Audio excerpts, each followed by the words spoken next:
This is a piece of art that was done by a gentleman by the name, an artist by the name of Federico Sarducci, and it represents something. Can you tell me what it is? It's the city of Toronto and the river system, the deep system. Perfect. This is the That's island, exactly yeah. what it is. It's called the watershed wall, and it shows how the water comes in from the north into the city of Toronto. Now, because you're doing also the nature tour, there may be some duplication, and I sort of apologize for that. Linda will ask you, has Barbara covered that? Just say yes, and she'll go on. But essentially, you have your three major rivers that come into the city. And my question to you is, can you name them? Humber, Don't. Don, the Rouge. Rouge, Yes, Rouge, the Rouge. Rouge. It's amazing the number of people that forget about the Rouge. I don't know why. Everybody knows the Humber. Scarborough. Yeah, well, exactly. Yeah. That's right. So basically speaking, we are located about here, Yes. in the middle, where the east and the west dawn thing together. You'll notice that the dawn is sort of, you can see the dawn now because it comes down here. Can anybody tell me what the problem is with this? That used to go out into the lake through the marsh system, Yes. and was later diverted to go to the left there, I guess. And they filled in to Portland. Exactly, exactly. And one of the major problems is, as anybody would know, water cannot do a right angle turn. So this created a whole lot of problem when they diverted it. However, they wanted the land, or fill in the land for industrial and for agricultural reasons. So this was done a whole long time ago, which I'm happy to say the city has now, with the Portlands, Yes, Portland, has yeah. corrected Yeah. that issue. And I understand it's absolutely gorgeous. I'm going to check it out next year. So anyway, so yes, you have the water coming in, and some of the other lines represent the various, like this is the Don Valley Parkway, 401, 407, and stuff like that. The water starts in the Georgian Bay area and comes through the Oak Ridge Moraine, and that's like represented by all those little silver lines, and then they flow all into the river and they come down. Now, the reason for this creates a big problem for us here in the right where we're located in this ravine. We flood. And whenever there is too much water in too short of a time, over a large space, everything just basically backs up. So there have been many major floods throughout the years. One of the most famous was Hurricane Hazel. That came in 1954. And that was when this was still a brick factory. The water, you look over at that cistern, you'll see a red line. We'll be walking past that. Yeah. That is how high the water is. Water. Okay? Now, the second one that is in our recent memory is one in 2013. I don't know for those of you who were living in Toronto at the time, that's when the Ferrari got drowned on the lake shore and the GO train was Good train stranded, is created, yeah. and it was an absolute mess. Where we just came out of, Yeah. that's what it was. You can see. Now, because of a lot of things that we have done here and what the city has done in the park behind to mitigate the problem with floods, the water only came up to our knees. Okay. And then, of course, there was last year. And I'm going to let Linda tell you. If she doesn't tell you, say, Linda, tell us about the flood that we had last year. We'll go into greater detail. So the other thing I want to bring your attention to is you'll notice we have these etched lines. Okay? Those are called lost rivers. And why are they lost? Some of them have been buried. Some of them have been covered over. As the city has expanded, they filled them in. And it usually, the ones that go underground, okay. The ones that they just filled over, when we have bad rains and stuff, guess what? They pop back. So it makes for a bit of a challenge. We do have one of these rivers, one of these lost rivers called Mud Creek. Linda should be covering that information about Mud Creek, so I'm not gonna pass that on. Alrighty, any questions about this part? No, just the third part. Okay, so again, Evergreen started out as tree planting, but the other thing that they were interested was in schoolyard greening. They would go out and they would talk to the various schools and they say, give us a little chunk of your land. We want to plant a garden, let the kids tend the garden and see things grow and so on and so forth, instead of just having the asphalt. This basically represents what this is. This is our children's garden area. It's just been renovated. We used to have compost down here. We have a little greenhouse there where we grow the seedlings. Then the kids plant all of the, in all of this area. It looks nicer in the summer. Oh, it's beautiful. It's beautiful in the summer. It's really quite beautiful. They have their own water, and of course everything they grow there is edible. Now, I just want to bring your attention to this. This was one of the downtrack towers. If you remember on the picture, it said Don Valley Brick Works. So this is the only one that was left up. It is a little bit on the Yeah. but believe me, yeah, it's our little Pisa. But since it works. Well, no, it doesn't work. No, I mean, it still stands. Oh, it still stands. Believe me, we have engineers coming in, constantly testing it because we don't want it to fall down in the children's area. Right? Better not to sit there. So anyway. But the other thing they did is they opened up the top, and Brenda may mention that, but they opened up the top so that the chimney swifts would have a place to nest if they want. Oh, that's nice. Yeah. That's the first thing I noticed. It's that big. You will notice that a lot of these old buildings are definitely also on the slant.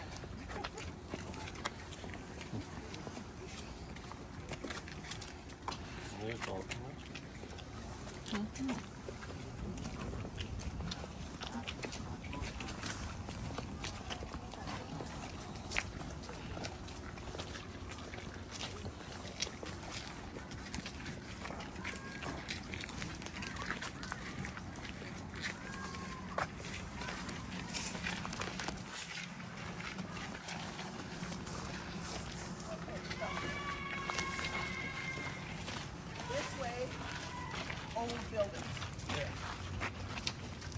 This part, 1960s. Still old. Still old, but 1960s. First level was original. 65. Second, third, fourth, and fifth were built by us when we took over. Incidentally, we just lease this property. We do not own it. Okay. Who owns it? City, Toronto Regional Conservation. But it's managed by the City of Toronto. We do have a park. I can remember the park. Good, good. How about you, Irving? You enjoy? New company?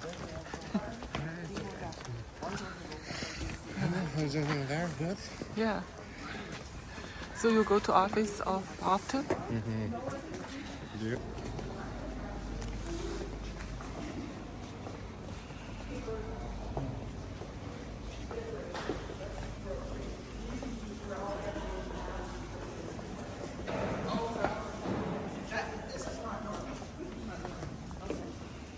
Okay, brick making. I will talk a little bit about the brick press that's in the building in the other room. But what happens is that when the bricks are formed, they're put on carts. Now, when I say a cart, it is, if you take a look, that is the base of a cart there.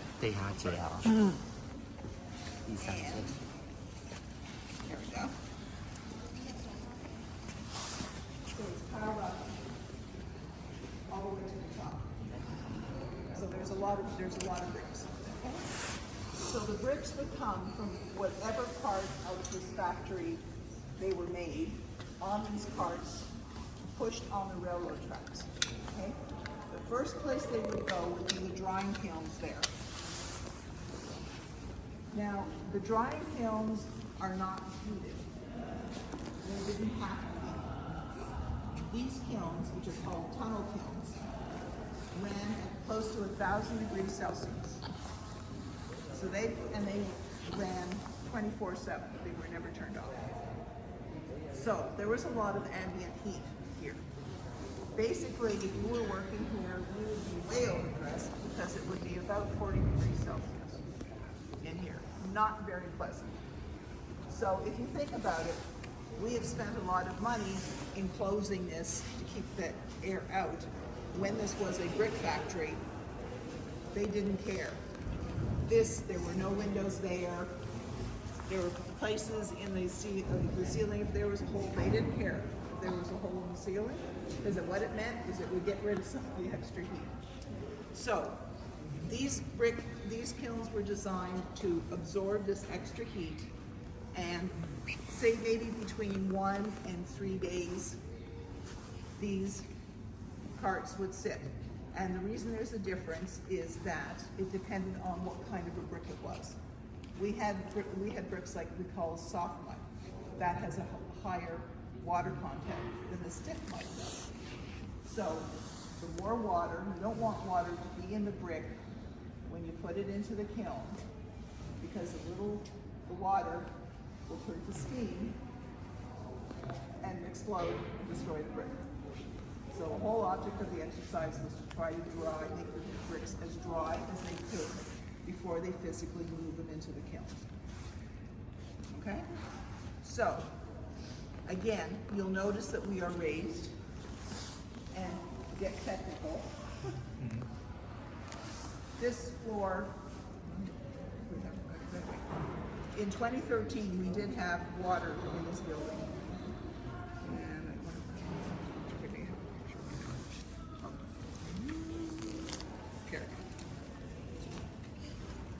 Because this floor prior to 2013 was not raised. So you can see that the water represents these kilns. Okay? So when they were doing this floor, they have what they call a popular system. The popular system, well, it reminds me of a plastic, our little plastic step stools. So they put these little step stools over the original train tracks. And then they ran pipes through that area. Am I making any sense to you guys? Okay, so they ran the pipes there. So again, the hope was that the water would come and flow under and through the building to the other side and not flood again. And it also preserved the tracks, because this entire building is historical and has Ontario historical protection. So the thought was, and of course the other nice thing was, when you poured the concrete, there were big areas. It didn't take as much concrete to pour, because you had all these tunnels, these plastic tunnels with the pipes running through. Yeah, yeah. And it didn't take as much concrete in order to. So when did this happen? This was in 2014. So far, so good. So it seems kind of working. Hopefully, yes. Okay? And it's one way, right? One way. So you take a look at the very end. If you ignore the gap in the middle, that was not there. It was a continuous kiln. When it was ready, they would close the outer doors, they would lift that barrier, and then it would slowly start moving down. I sort of compare it to when you're in one of those car washes. Yeah. And you're going through different areas, the different stages. So the first third would be what I call conditioning, because even though the bricks were warm, when they came out of the drying kilns, they still had to be brought up to a temperature where you could fire them. So it would be gradually increasing the temperature of the bricks. The middle third was where they were fired. I'll show you some of that when we walk back. And then at the very end, or the last third, was a cooling off period. Because obviously, you don't want to be handling these super hot bricks at the end. And then they would be put on, they would be taken into the other building where we were, or to the pavilion, and they would be cooled, put on pallets, and they would be shipped out. This was natural gas with backup for oil. The original kilns that were located in the parking lot were coal and wood. Yeah. These kilns were called tunnel kilns, and they were considered the state of the art at the time. And they produced an awful lot. I mean, they were producing an awful lot of bricks as they were working through. Well, this is one kiln, and then there's the second kiln over there. And then you'll notice when we walk, there's a little baby kiln. I call it, because it's like a half of the kiln. That was used for ceramic, like, you know, the patio bricks, like the glazed bricks, the very thin ones, because it doesn't require the same length of time for firing as the regular construction bricks do.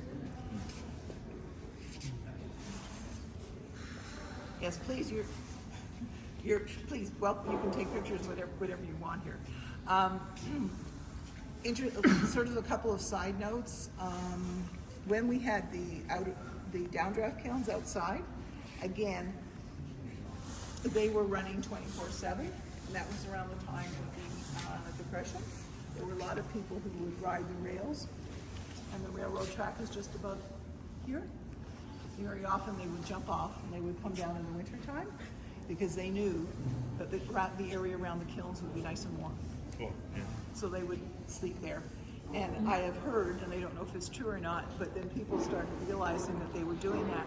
So if anybody had any extra potatoes or turnips or anything else like that, they used to throw them down by down by a certain area around the kiln, so whoever got off had, at least they could have a little bite to eat or something. Which I always thought, I think that was kind of nice. And the other thing is, I don't know, during the war, most of our able-bodied people were fighting in the war, so they needed people to still run the bricks, run the kilns, and they were using prisoners of war. They were housed up at Martin Hills, and they were brought down here. Apparently, they were treated very well, and the story has it that after they were released, after the war was over, a lot of them came back, and then would come back to the factory once they got they could emigrate, and they'd come back and say, hey, well, I've got experience, I've worked here before, can you give me a job? So it gave people a start as well. Even if I say it was backbreaking, people would say a lot of back problems, and they would also say that one arm was longer than the other, because if you're picking up the bricks. Yes, it was very hard. Very hard work. I think it was probably, about 100 at the time. Not everybody's working here. They could be, mixing and shoveling and distribution.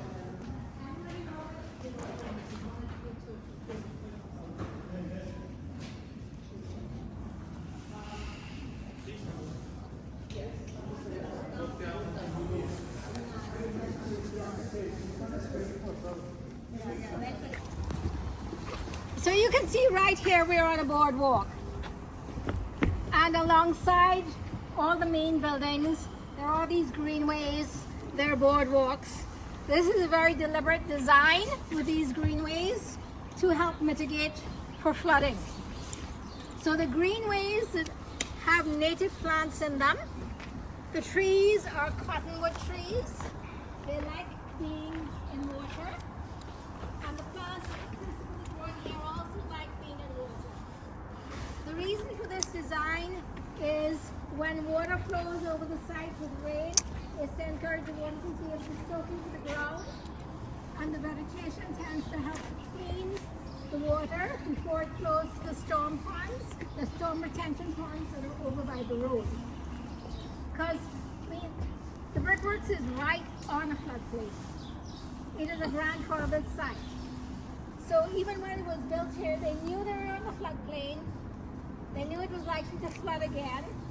The building was designed with the thought that they were designing to mitigate, say, 100 years worth of flood. Well, unfortunately, last year, July the 16th, we had a level of flooding that overwhelmed all the flood defenses here. So they're on the outside of the doors and actually some barriers that they can put in, metal sheeting to keep water from going in the building. The water level, because I came down here the day after the flood, the water level was here. The mud line on the plants was up to there.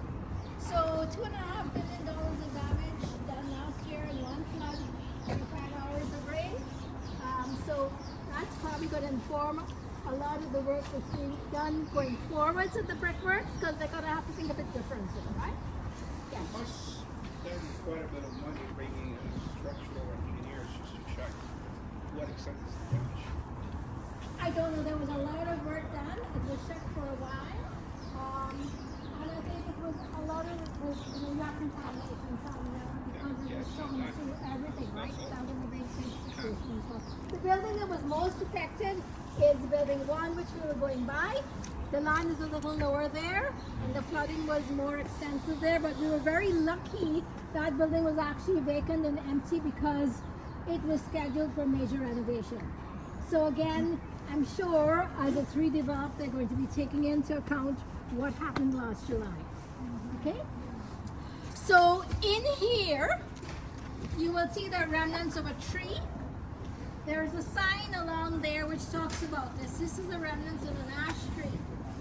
And this talks about the life of a tree and the life of a tree even after death. That's part of that education about the lifespan of something is useful even after its death. So this ash tree was killed by the emerald ash borer. If you look on the hardwood, you can see the traces of the boring from the emerald ash borer. And so this is intended to stay here until this tree completely rots away. It now becomes a food source for fungi and for other organisms that will eat it as it decays. So this is part of the education of the full life cycle of anything, in this case a tree. And it's a bit of education about emerald ash borer and invasive species, and the fact when you have something that comes in that doesn't have predators, it can be devastating, right? So there aren't really many ash trees left around because of the emerald ash borer. I talked a little bit about the trees on that side. These are mainly cottonwood trees. I said they like being by water. Beavers like them as well. They have an interesting, the shape of the leaf is quite distinct. It's this kind of shape.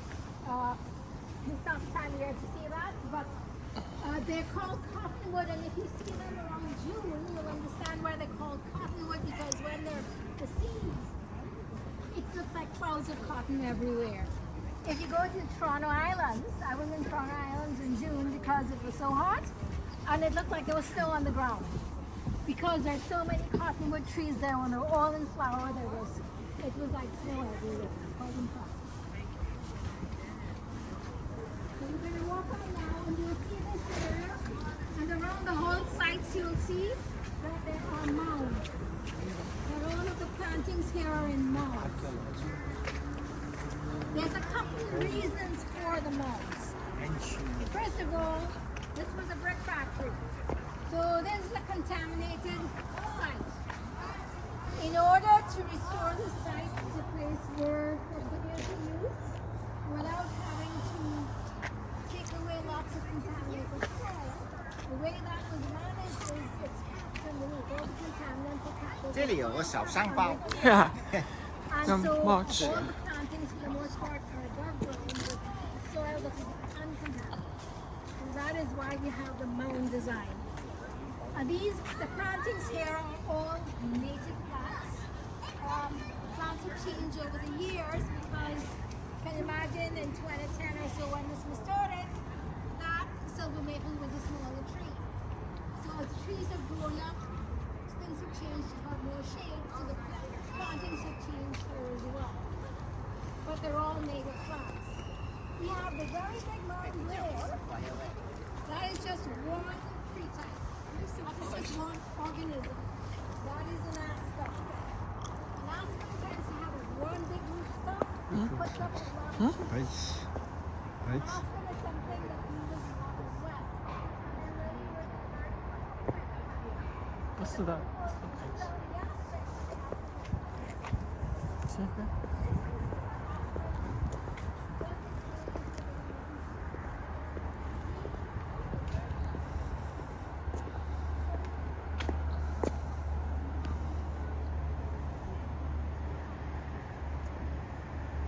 没开到过，没看见，原来没看到过，第一次看到。